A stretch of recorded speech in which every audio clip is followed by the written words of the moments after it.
Hello and welcome to the Genuine Learning Blog. My name is Melissa Galasso, and today we're going to talk about a proposal related to the FASB's Conceptual Framework, and we're going to look at Chapter 6, Measurement.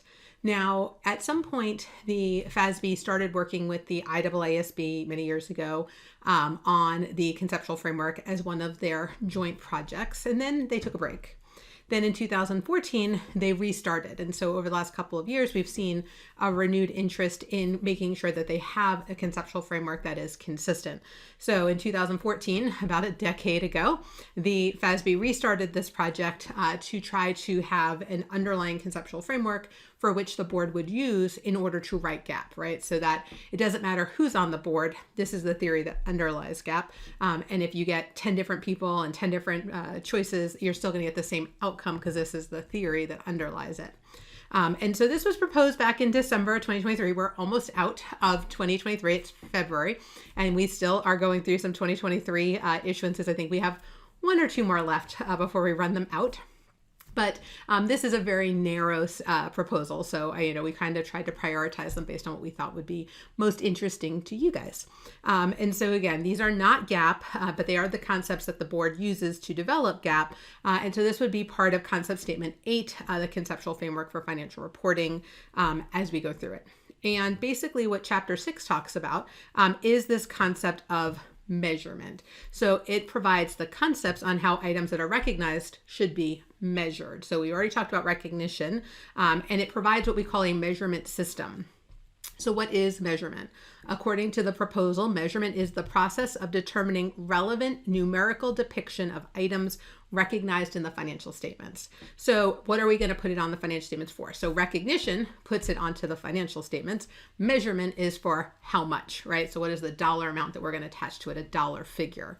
And they identify two key systems in the measurement world. So the first one is what we call an entry price. This is the price paid, the value of what was given up to acquire an asset or received to assume a liability in an exchange transaction. So as we think about this is an acquisition price. And so if you're going to put it on, say, property, plant, and equipment, right, it goes on at the price that you paid for it, acquisition cost. However, some items are going to be recognized on the financial statement at what we consider to be an exit price. The price received, the value that was received to sell an asset or paid to transfer or settle a liability in an exchange transaction. Think fair value, right? So for some investments, for example, that are going to be at fair value, say an equity investment, that is an exit price. And so measurement is anchored in prices, either going to be entry or exit. And the goal here is how can we objectively measure that amount, right? That's what they're trying to provide here. And so the proposal provides a little bit of feedback on how do you decide if it's supposed to be an entry price or an exit price, and talks a lot about what's already in the decision-making framework in Chapter 3. And so kind of builds on the concepts of representative faithfulness and trying to be consistent, et cetera. So again, very niche standard or very niche proposal, not going to be a standard concept statement.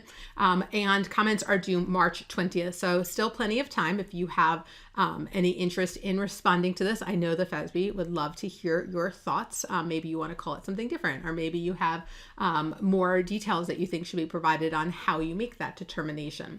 So it's your opportunity. There are a list of questions in the proposal for you to respond to. With that, however, I want to thank you guys so much for joining me, and I hope to see you on a future blog. Have a great day, guys. Bye-bye.